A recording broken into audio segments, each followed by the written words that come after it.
Bienvenidos a Movimiento 360, la verdad desde todos los ángulos. Jorge del Valle, Melissa Gilbert. Hola Melissa, hola Jorge. Buenas noches. ¿Todo bien? ¿Qué hay? Bueno. Ley 3026. Reforma fiscal. No, plan anticrisis. Reforma fiscal. Reforma fiscal. Plan anticrisis.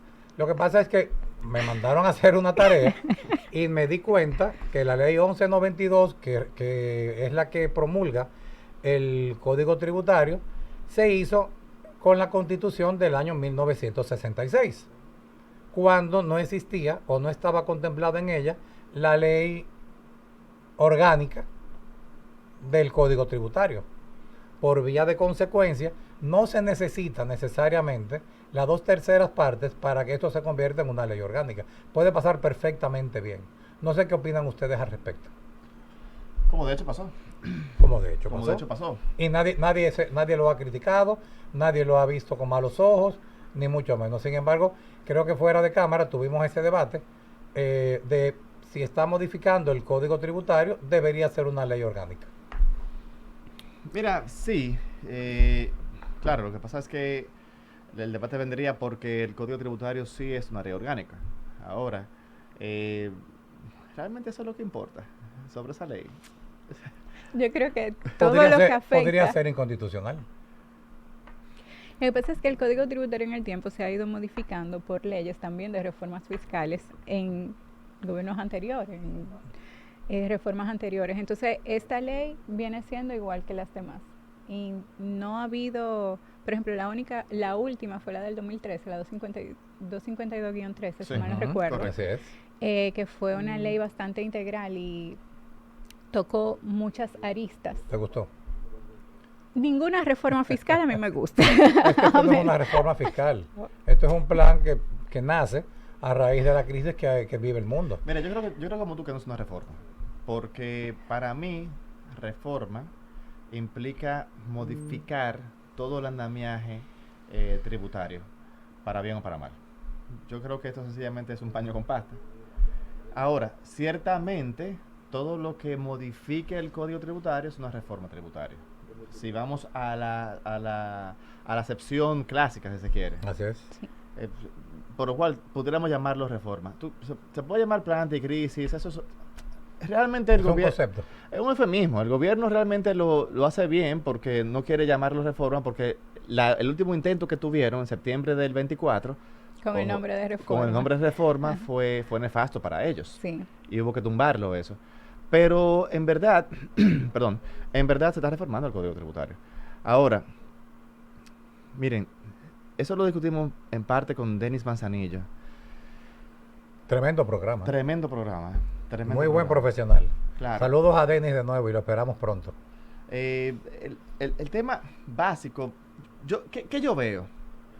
Esta plan anticrisis, este paquete, esta reforma, esta ley, el plan del gobierno es procurar recaudar entre 40 a 60 mil millones de pesos. Yo no soy economista, tampoco soy una persona de tributario, o sea, no manejo el tema fiscal. Ahora, la experiencia me ha dicho que una reforma de una índole como esta, en la cual estás rebajando impuestos de forma acelerada, yo no sé cómo que van a recaudar 40, 60 mil millones de pesos, 60 millardos de pesos. Sobre todo, hay un tema que también para mí es importante. Según la prensa, recoge que desde enero a la fecha se ha sacado de la masa monetaria, del circulante, dinero del sistema financiero, se ha sacado entre 44 mil a 50 mil millones de pesos. Eso es muchísimo dinero. ¿Con qué fin? Con el fin de evitar que el dólar se dispare. O sea, si no hay pesos buscando dólares, el dólar se mantiene estable. De hecho, ha bajado el dólar. Por vía de consecuencia, Sí, no hay circulante, también se estanca la economía. Ese es el problema. Claro. Entonces, ahí justamente era que iba. Las previsiones del crecimiento del PIB a principios de año del gobierno eran 4.5%. Ya estamos en 3%. Y ahora estamos a mediados del año.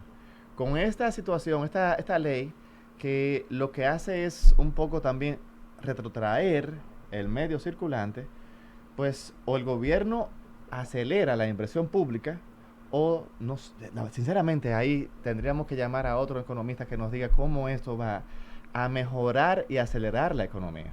A otro economista. Sí, porque llamamos Denis. Sí, pero, no, pero a otro. Sí, a otro economista, correcto. A mí esa parte me preocupa. La otra parte que me preocupa es lo que le comentaba también al señor Manzanillo en aquel momento. Impuesto a sucesiones y donaciones. Ahí también hace la ley otro eufemismo diciendo, bueno, es un impuesto, se le cambia el nombre, es un impuesto a las donaciones entre vivos. Perdón, a las sucesiones entre vivos.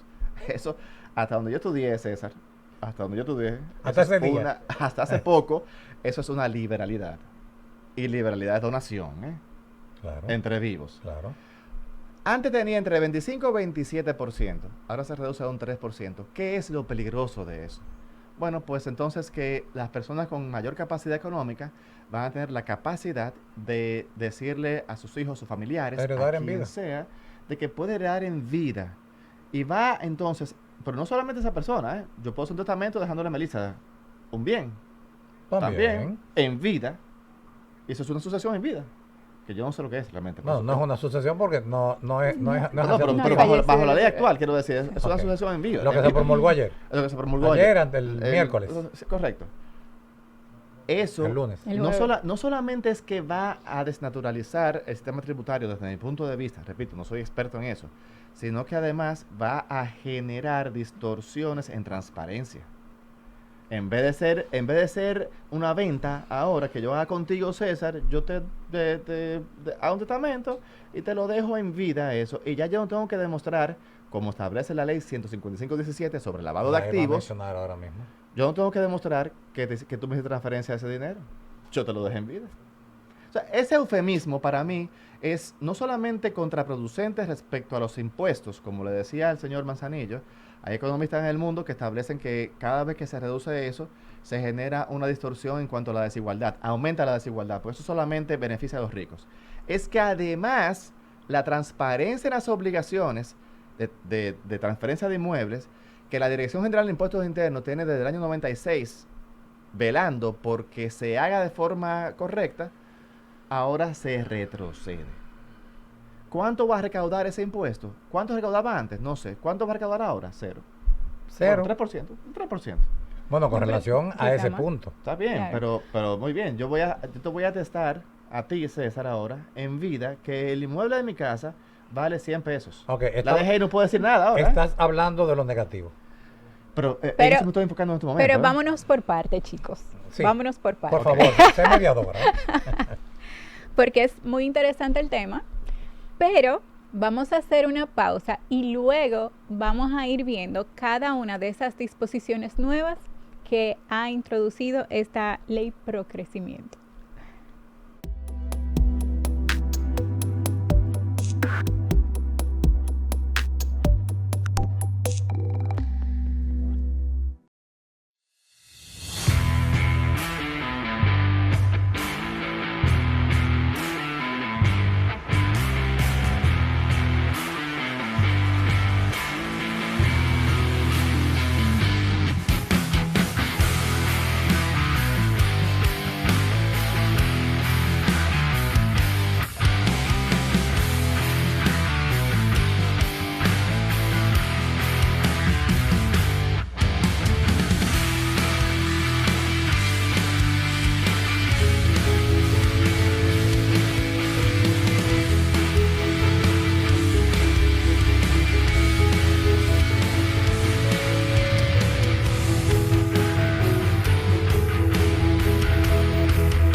Que se me borró. Bueno, bienvenidos nuevamente a este su programa Movimiento 360.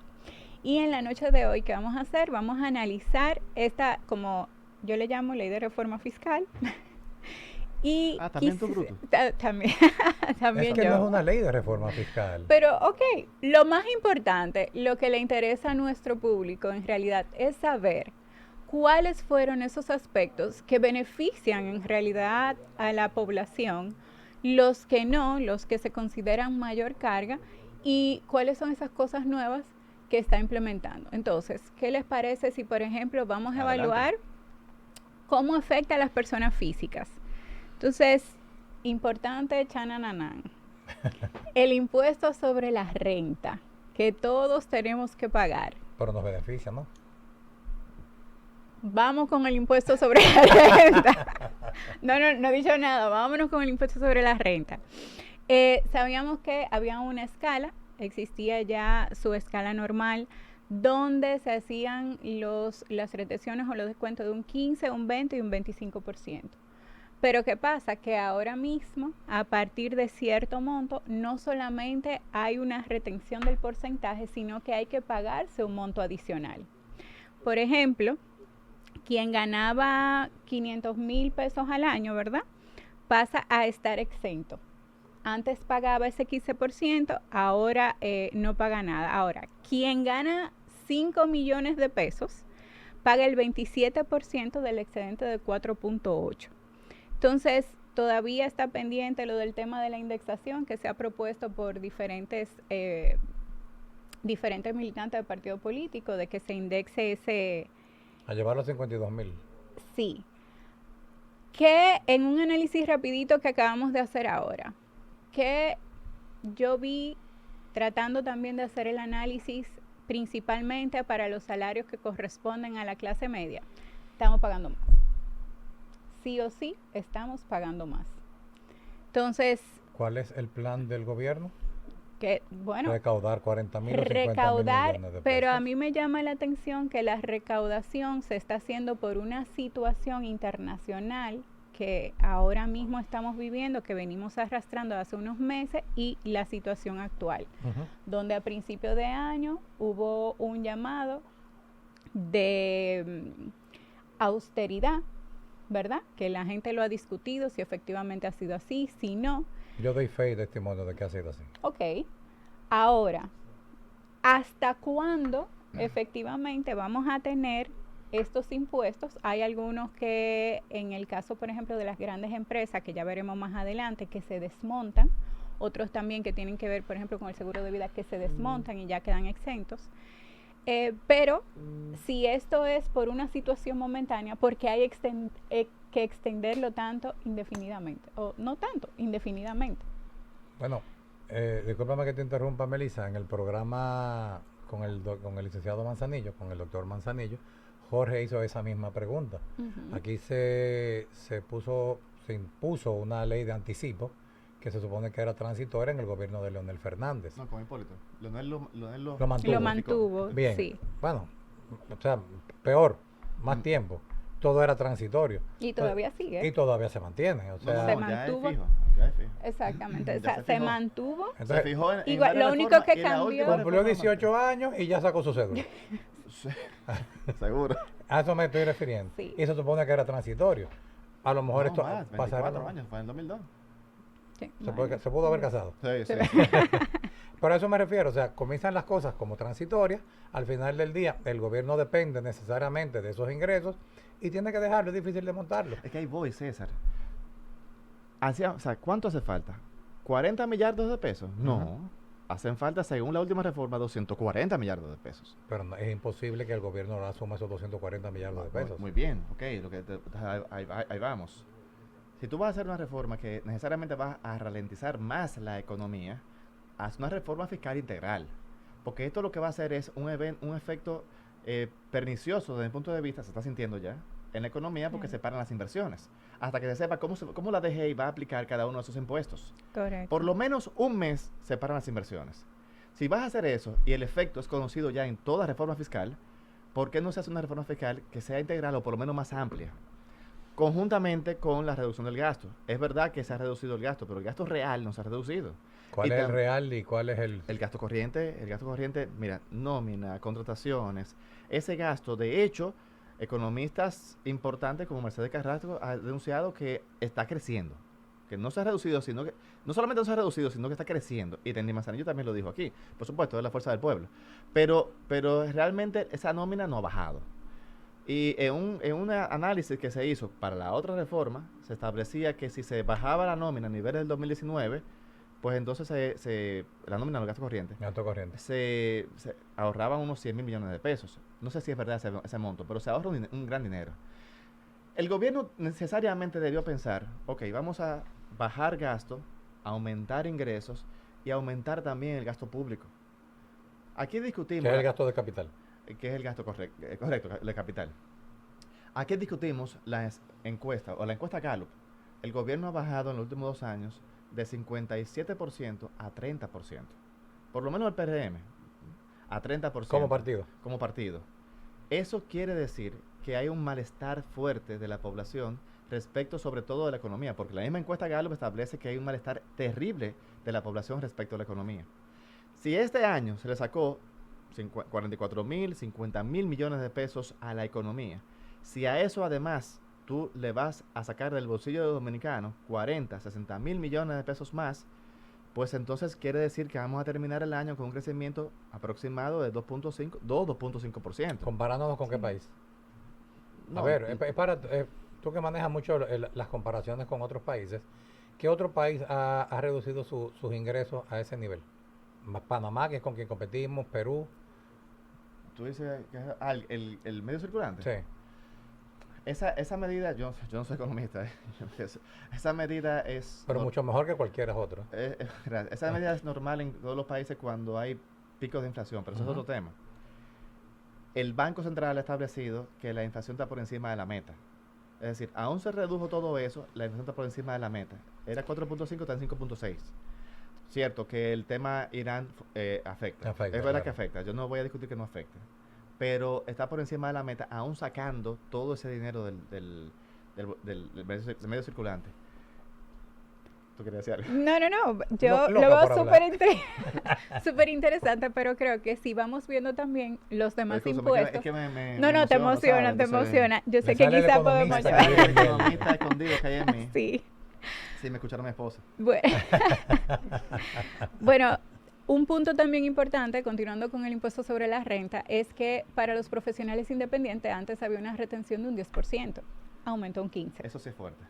Eso sí es fuerte. Eso sí es fuerte. O sea, todo a los abogados, a los contadores, a los médicos. A todo el que independiente. A todo el que independiente que emite factura, ya en vez de la retención del 10%, será una retención del 15%. Obviamente, eso es una mayor carga. Mira, César, ¿por qué no lo veo bien? Y voy a entrar en el tema que tú quieres entrar. Sí. Igual hablamos del tema de impuestos sobre la renta ahorita, que vamos a meniguar esto. Yo viera bien, incluso, que todo el mundo pagara. Claro, que todo el mundo pagara. Me refiero, es por la informalidad que existe. Si hubiera una progresión en el impuesto. O sea, yo no puedo pagar como empresa, que soy pyme, también la tuya, claro, igual que el mayor banco de República Dominicana. ¿Tú quieres que sea proporcional? Claro, por supuesto. Claro, o sea, yo tengo que pagar menos. ¿Por qué? Porque ese 27, 29% que yo pago respecto a un gran contribuyente, para mí es más caro que el de él. Correcto. Mucho más caro. Afecta más mi liquidez. Claro, por eso mismo. Afecta más mi liquidez. Flujo de caja. Es así. Exacto. ¿Qué sucede? Que las pymes son las mayores empleadores en todo país del mundo. República Dominicana no es la excepción. Luego, si tú, le quitamos el anticipo. Yo no veo con buenos ojos que quitaran el anticipo.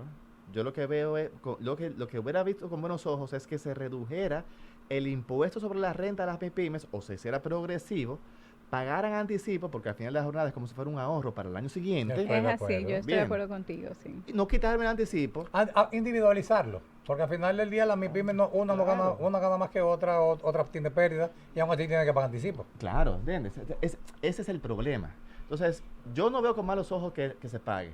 Yo lo que veo con malos ojos es que paguemos todo igual, lo mismo. Eso no puede ser, jamás en la vida. Por lo que dice Melissa, me afecta más el flujo a mí que a un gran contribuyente. Tú eres medio socialista, ¿sí? Pero no te preocupes, que vamos a hablar de lo bueno de esa ley. Okay. Entonces, vamos a seguir con lo malo. Aguántame un poquito, con una carga. carga. El tiempo corre, tenemos 2 temas más. La tasa de salida, por ejemplo, del país aumentó de $20 a $30. Esos son $10 adicionales. Las personas que fuman cigarrillos, fuman vapor, hubo un aumento del ad valorem del 55% a la venta individual de eso. O sea que las personas que fuman van a ver ese incremento en el consumo de ese producto. Lo que nos afecta a todos, y es el aumento del impuesto sobre transferencia y cambio de cheque. Antes era el 1.5, perdón. Eso es que te duele, el 15 O sea, por a mil. mí me duele todo me duele. El 0.15 por mil, ahora es un 0.20 por mil. Y es algo que incluso la Asociación de Bancos, ha manifestado que puede retrasar de alguna forma la formalización que se ha intentado llevar a cabo en los últimos años, ¿verdad? Y de hecho eso era un impuesto transitorio Igual también. también. Que era un impuesto Igual. transitorio, es así. Entonces, Es que ahí Y vuelvo. sigue transitorio, Es que hay- pero lo subieron con 20. No, ahora fijo. Es que Ahora. ahí vuelvo. Están privilegiando los impuestos que son fáciles de cobrar. O sea, el impuesto es muy fácil de cobrar, vamos a darle a ese. Sáquete. Ahí está mal. ¿O cuál tú Sí, quieres? ¿Que está busquen el mal. difícil? No, está mal por lo que decía Melissa. Eso pudiera retrasar, yo no sé si es así, pero pudiera retrasar la formalización bancaria. es así. Por eso es que los impuestos también tienen un efecto hasta psicológico en la población. Si tú tensas mucho la soga, pues entonces se puede hasta romper y se puede distorsionar el consumo que tenga ese rubro. Y al final de la jornada, también ese rubro tiene empleados. Entonces se está contradiciendo la ley en tu forma de pensar. Nos aumenta a nosotros los profesionales informales, como los doctores, los médicos que no tienen los abogados que no tienen su oficina constituida. Ahora nos están cargando, o les están cargando a ellos. Sin embargo, también por otro lado, le aumentan al 0.20 por mil. Y eso es lo que tú entiendes que va A que- toda la población. a toda la población. A toda la población. Sí, pero estamos hablando de la informalidad del profesional independiente. Yo, Oh, pero incluso las personas, por ejemplo, la señora que trabaja en mi casa, ella tiene una cuenta bancaria y he visto, por ejemplo, los conserjes que no quieren sacar una cuenta bancaria porque dicen me cobran demasiado. Imagínate ahora del tú hacer una transferencia bancaria que se aumenta ese impuesto, que incluso pero aumentó no en cuenta solamente, corriente, ¿eh? pero aumentó, sí, pero normalmente, bueno, aumenta que antes Tu no firma de estaba. abogado hace la transferencia. No, Sí, claro, ahí exacto, sí, de cuenta ahí sí, corriente. claro, Ajá. pero digo, si era ahorro, no. Bueno, pero mira qué pasa. Antes no se Afecta a la cobraba clase media. entre las, Totalmente, claro, totalmente, claro, sí, por supuesto que totalmente. sí. Antes no se cobraba, por ejemplo, entre cuentas de terceros en un mismo banco. Ahora sí. Ahora sí. Pero esto y muchas otras cosas más lo veremos en nuestro próximo segmento. Que será lo positivo de esto.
Bienvenidos nuevamente Estamos revisando esta recién promulgada ley de procrecimiento / reforma fiscal. Depende de quién lo mire, ¿verdad? Depende de quién lo mire. Claro.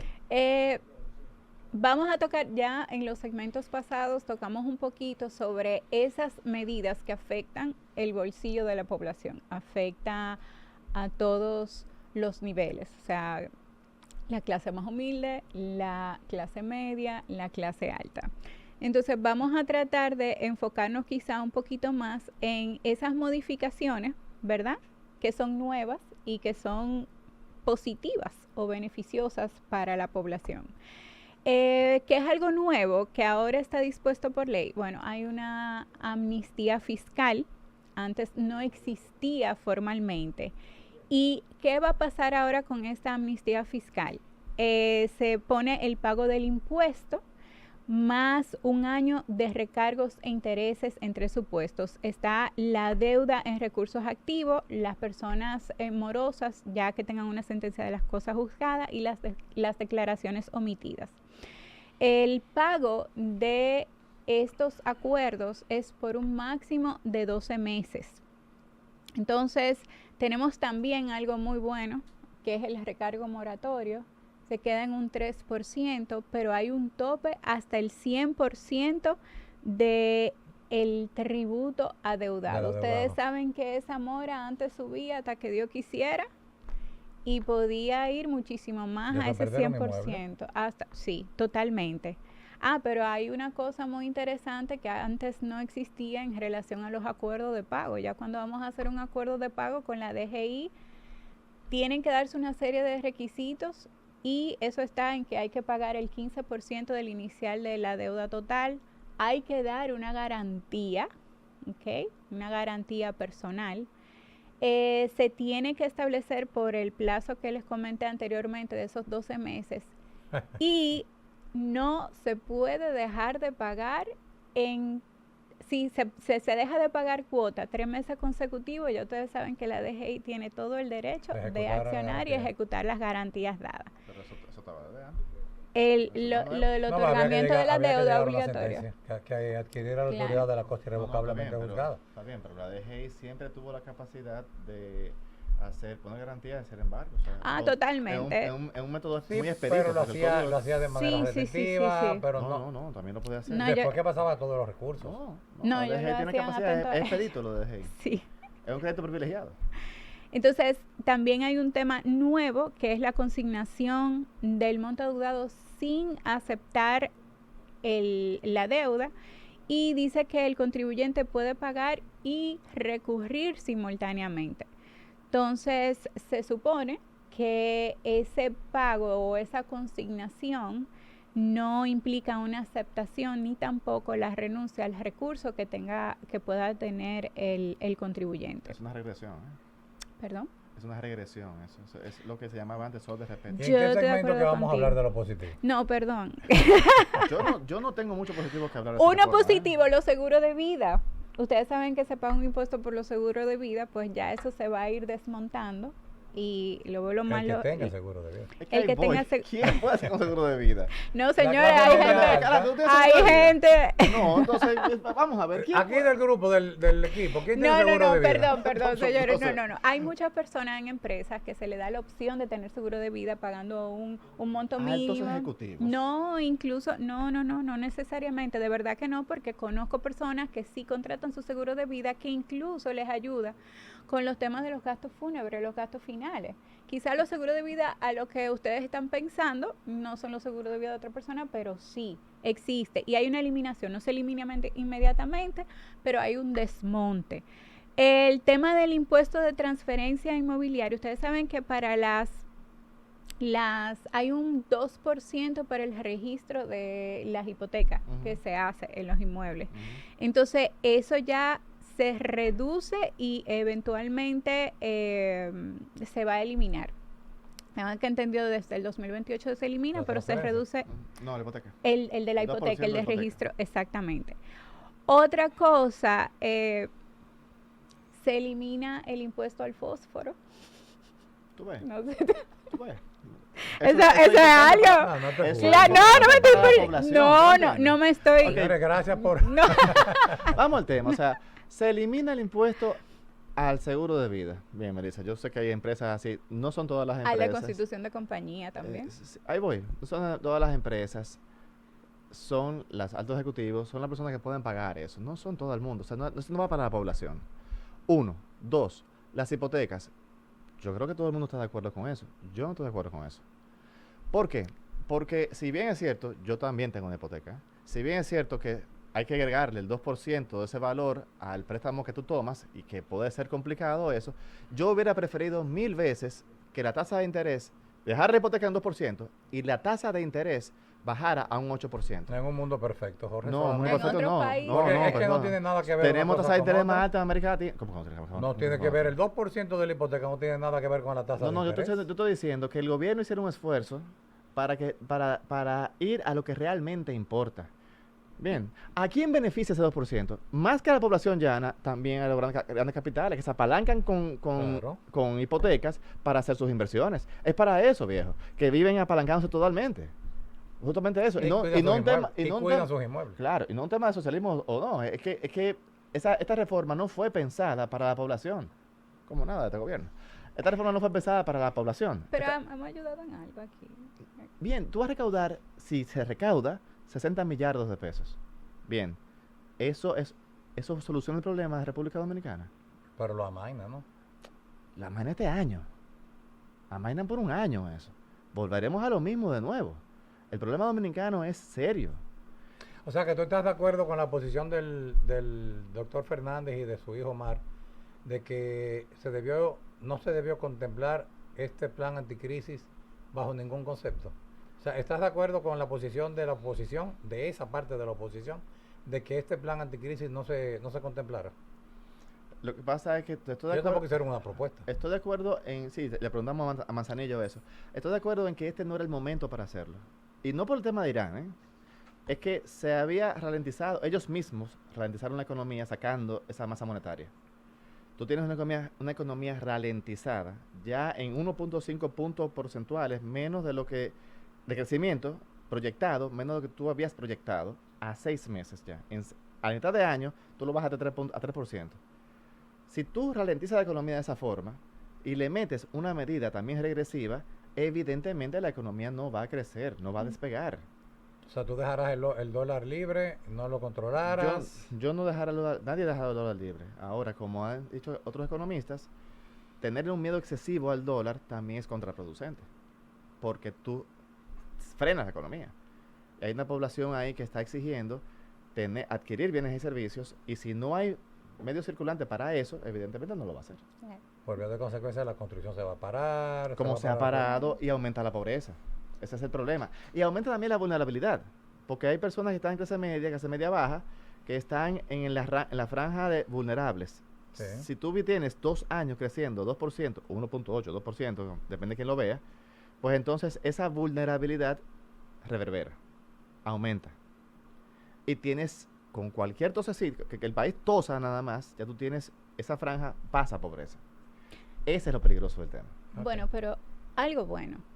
El ITEVIS en productos de canasta básica. Por ejemplo, la leche y la nata sin concentrar, el agua natural o mineral embotellada y las pastas alimenticias quedan exentas de ITEVIS. Eso de alguna forma creo que ayuda a tratar de equilibrar lo que es la canasta básica.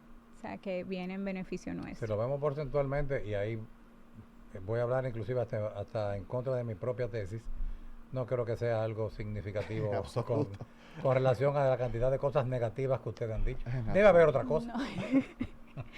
Sin embargo, esa es parte de la canasta básica.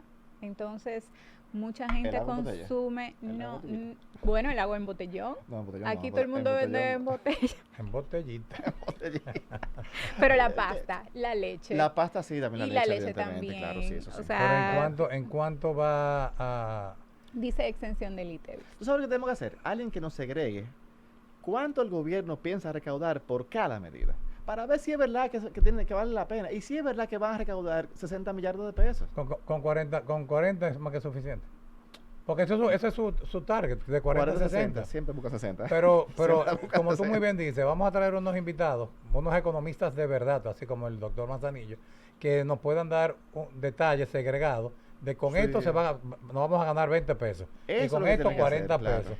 No, eso tenemos que prepararlo, pero un buen debate de 2 horas con 3 buenos economistas que nos puedan a nosotros orientar y a la sociedad A la también. población. A la población. Claro que sí, claro que sí. Bueno. Tenemos que hacerlo. Seguimos con relación a la ganancia de capital cuando vendemos un inmueble. Antes se tributaba como una renta ordinaria, ¿verdad? Estamos hablando junto al salario y demás renta. Y ahora hay una tasa fija de un 10% como pago único y definitivo que tiene que liquidarse dentro de los siguientes 6 meses. De transferencia. Normal. Sí, pero No, mira anteriormente. qué bien. Mira No, algo. anteriormente la transferencia. No, No, sigue la estando la ganancia de capital. transferencia, la La ganancia de ganancia. capital. Era un 27, la bajaron a un 10. Correcto. Normal, ¿sabes? Sin Normal. embargo, La bajaron a un mira- 10 ahora. Normal. Pero Pero vamos a ver. De nuevo, ¿quiénes son Sí, yo te los entiendo. que especulan con inmuebles? Los que Porque tienen dinero. Yo compré un Sí. inmueble para vivirlo. Ojo, te voy a decir ¿Entiendes? algo. Yo estoy de acuerdo contigo en una parte y es que aquí se promocionó mucho de que esto iba a ser una reforma donde Light. la clase media Claro, iba a estar. y la clase humilde no iba a ser tan afectada y que eso iba a afectar más bueno, las grandes empresas y otro segmento social. Sin embargo, yo veo aquí que la No. clase media, como siempre, somos los más sufridos. Pero vamos a continuar en el próximo segmento después de esta pausa.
Hola de nuevo, aquí estamos Matándonos. en este debate súper interesante que tenemos presentando estos puntos de vista y estas percepciones, porque obviamente no solamente como abogados lo vemos, sino como ciudadanos afectados también. Con relación a lo del tema de la ganancia de capital en cuanto a ventas inmobiliarias, sí hay algo que lo encuentro muy positivo y es que también cuando se vende un inmueble que antes se consideraba como un ingreso y había una ganancia de capital, obviamente bajo la fórmula que se establece para esos fines, para el cálculo de ese impuesto. Sin embargo, sí se establece que cuando tú reinviertes el 100% para la compra de una nueva vivienda, entonces no tienes que hacer el pago de esa ganancia de capital. También hay una exención para las personas mayores de 65 años cuando venden sus inmuebles, no tienen que hacer el pago de la ganancia de capital. Yo esa medida la veo muy loable porque nuestra población de adultos mayores y ancianos sí hay que tratar de continuar cuidándola. Entonces, Ahora, yo no veo un hombre de 65 años vendiendo su casa. Y yo tengo que verificar, pues yo creo que eso existía antes. Tengo que verificar eso, pero creo que existía. Pero también eso. veo un hombre, no veo un hombre de 65, o una familia adulto mayor, porque Sí, la puedo vender hasta por necesidad incluso. sí pero existía. voy. Pero son casos sumamente Claro, individualizados. ahí voy. Lo, Es que lo nuevo, que, lo que está hablábamos fuera exento es lo de la cámara. ganancia de capital. Sí, yo sé. Eso. Ahí vamos a que sigamos fuera de cámara. Es que tenemos que buscar un 4% para educación, ¿eh?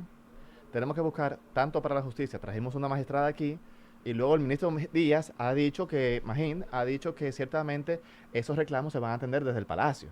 Y que no puede. Y que no puede, además. Sí, eso- y que Tenemos no que puede. buscar para la educación superior, tenemos que buscar para la salud. Según la CEPAL y todos los organismos internacionales, hay que invertir un 5% del PIB en infraestructura para llegar a ser un nivel OCDE. ¿Con ¿Un qué? nivel? De la OCDE, los países más desarrollados. ¿Con qué dinero vamos a hacer eso? Jorge, pero desde el 1844 estamos en la misma... Pero somos un país en vías de desarrollo. dos errores no son un acierto, César. ¿eh? O Pero sea, que estamos me en digan un pa- que somos todo se un pa- hacía No hay antes. dinero, Jorge. Pero no hay bien, dinero. pero perfecto. ¿Con Por qué, eso bajamos el gasto ¿Y con corriente. qué dinero lo vamos a hacer ahora? Pero por eso bajamos el gasto corriente y subimos el gasto de capital. Ajá. ¿En qué? Sí. ¿En qué? ¿En qué? ¿En Lo que qué pasa es que, lo que mundo, pasa César? es que yo Vamos difiero, a ver, ¿en yo qué difiero se- contigo. ¿En qué mundo, Porque yo César? tengo información de que, por ejemplo, la nómina estatal está paralizada. Pero no se ha reducido, está paralizada. No se ha reducido. Y aquí nadie ha hablado de que se iba a reducir. Bueno. Aquí se habló de No, paralizar. pues, toca decir que se redujo el gasto corriente. ¿Eh? Se redujo el gasto Bueno, corriente. quizá en no otras se- partidas. ¿En qué? No se ha reducido. De verdad no se ha reducido. No, pero yo creo que él está hablando con el libro de Amable, porque se ha reducido. El ministro ha dicho ¿Tú que se sabes ha cuál es el libro reducido de y de los análisis que se hacen, se dan cuenta de que no hay una reducción como tal. Si hubiera una reducción como tal, no Jorge, hubiera sido esta necesario ley- quitar esta ley tanto dinero de entró la en masa vigor monetaria. hace 4 días. Y ya se sienten los efectos desde antes, desde que se anunció eso, se sienten los efectos en la población. Pero hace 4 días. Vamos a esperar que entren las recaudaciones y que la clase media, a ver si se ve afectada o no se ve afectada.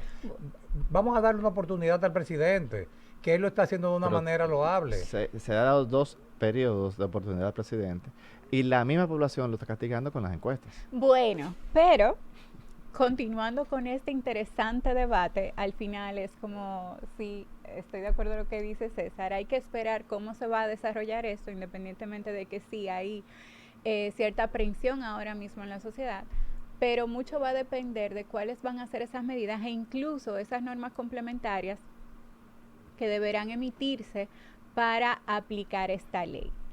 Entonces, pasando a otro tema que tenemos hoy, caballeros. Bueno, Un Jorge, corte patadita. ¿Eh? pero grande. Como estamos en la parte final del programa, nosotros queremos felicitar al nuevo presidente de Colombia, el señor Abelardo Esprilla. Espriella, No sé, Espriella. no sé cómo. Y felicitar al pueblo colombiano que de una manera loable, civilizada y en contra de todo pronóstico, hicieron unas elecciones limpias, todo dentro del marco legal, y si hubo algún tipo de pataleo en algún momento por parte del candidato Cepeda, pues todo volvió a su nivel. Sí hubo algo que me llamó mucho la atención, Jorge, antes de concluir el programa, que es que por primera vez, y hice mi tarea como me mandaron a hacer en el programa pasado, las Fuerzas Armadas tuvieron que pronunciarse. Esto no había pasado en Colombia, ni siquiera en la década de los 90. Eso me llamó mucho la atención. ¿Por qué tuvo que las Fuerzas Armadas en conjunto tener que hacer una rueda de prensa cuando ya el conteo estaba dado, cuando ya Esprilla estaba proclamado? Sin embargo, Aún no se ha programado. ya esta mañana. Todavía no sí. Entonces, El preconteo ya se terminó. falló a favor, pero Sí. aún no se ha proclamado. A ti te encanta discutir conmigo. Si ya se falló a su favor. No se ha proclamado, pero está bien. Bueno, ¿quién lo proclama? Creo La que- Junta, ¿verdad? Para llamarlo. El CNE, creo que El se llama. CNE, Me parece así, que ¿verdad? es el CNE. Pero me llamó mucho la atención el tema de que